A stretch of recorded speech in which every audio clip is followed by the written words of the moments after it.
In the past 2 years, more than 71 people have either been reported missing or killed in police-linked abductions. Residents of northeastern Kenya and the coast region are now raising the alarm even as government strongly denies these allegations. Our very own Hassan Mugambi has traversed 3 counties and spoken to victims and government representatives, and now reports on what we're calling without a trace.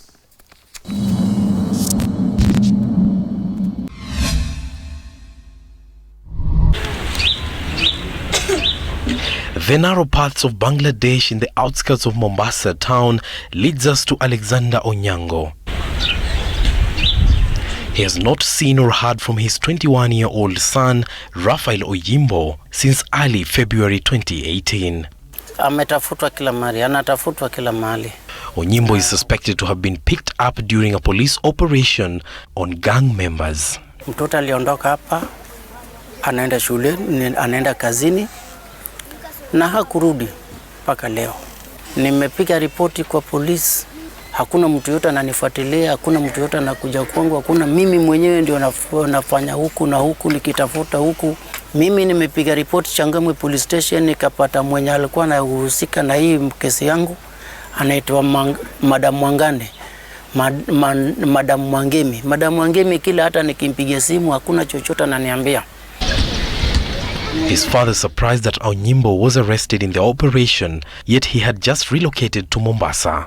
Marafiki hakuwa nazo kwa sababu mtoto ni mtu amelewa bara na amesoma bara maisha yake yote mpaka kamaliza form 4. Alipokuja hapa hakuwa na marafiki wengi. Onyango was building this structure for his son. It would be his first taste of independence. Construction has since stalled. There is not knowing if Raphael will return.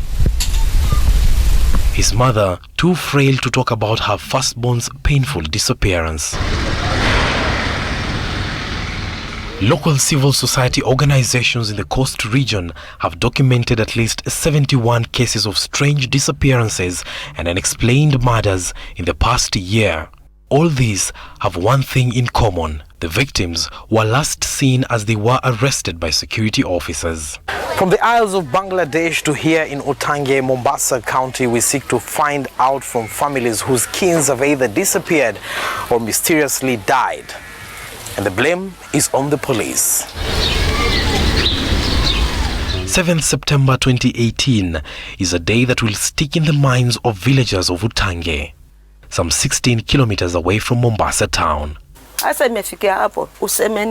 It is the day that they claim they witnessed the brutal execution of their sons.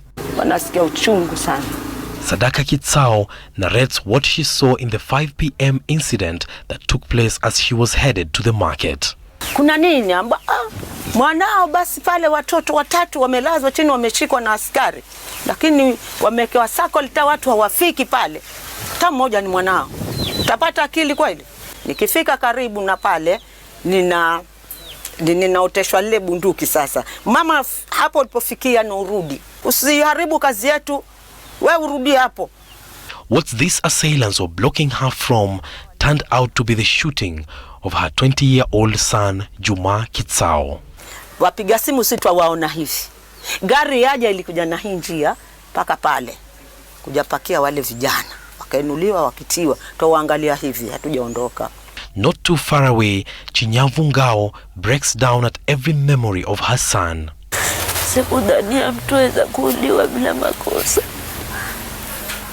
On that fateful day, she was with her 20-year-old Bilali Ngao. She remembers how, when he heard the gunshots in the neighborhood, he dashed out to find out what was happening. Chinyavu says that is how he met his death. Hiyo wakamtia pingu wakaja nayo kimpiga hivi mpaka pale palipona gari mbovu pale. Wale wenzake wawili walikoko, wale wenye kuuzangu walikoko washashipa tayari. Wakawa wamelazwa chini na yeye sasa wakamlazimisha alale. Yule wangu hakutaka kulala. Wakampiga teke la kifua akaanguka chini. Alipoanguka chini akaenuka, akasepetuka, akapiga magoti, akaomba msamaha. Naomba mnisamehe kama nimewakosea. Alafu yule mwenye kuua naye ndo akaja sasa, akaanza yule wangu akaanza kumpiga risasi, akaja huyu wa pili, akaja huyu wa tatu.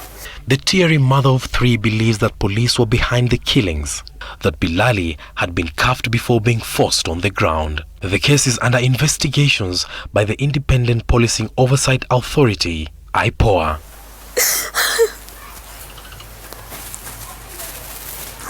But Bilali's family is not hopeful that it will end in justice.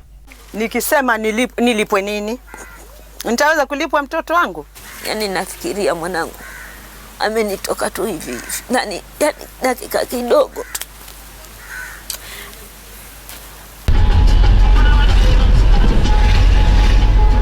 Miles away in Garissa County, the narrative is no different. The family of Hassan Mugambi Barre last saw him in 2016 when he is alleged to have been arrested by people suspected to be part of the anti-terror police unit. He was seen being captured in broad daylight at a mobile money transfer shop where he was employed. Mmoja wao ndo wakashika mkono yake na hapa katikati kuna meza ile iko kwa simu. Mmoja akazunguka akashika hapa.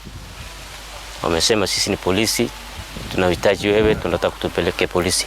Barre is said to have been lifted off the counter of his shop into a white Land Cruiser, never to be seen again. It is in this section of Garissa town where Hassan Mugambi Barre is suspected to have been picked up by people believed to be police officers.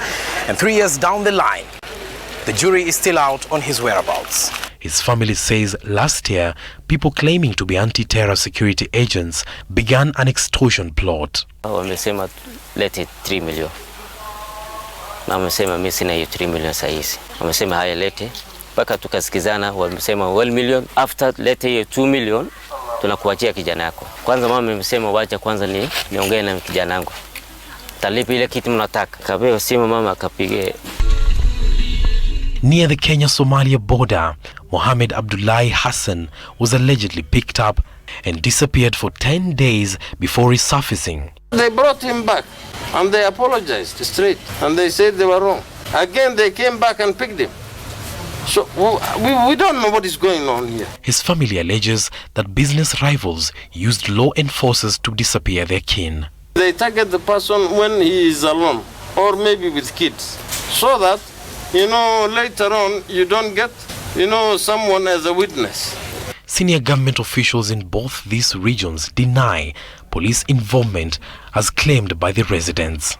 And it is not the government's policy to abduct the Kenyans. No government exists to eliminate its citizens.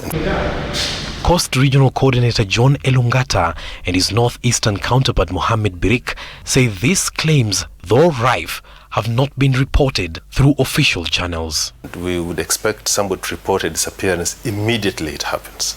That way we can be able to intervene. There are many people who also engage in other activities. Some that could be criminal, some that could be clandestine. And when somebody disappears in that situation, then you can't blame it on government. After quite a number of guys also only to service back. So the family must look far and wide to trace where that person has gone.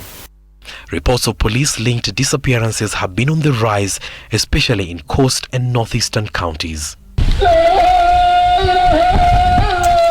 According to the Muslims for Human Rights Organization Muhuri, 34 people were killed between 2017 and 2018 in 5 coastal counties. 37 others disappeared.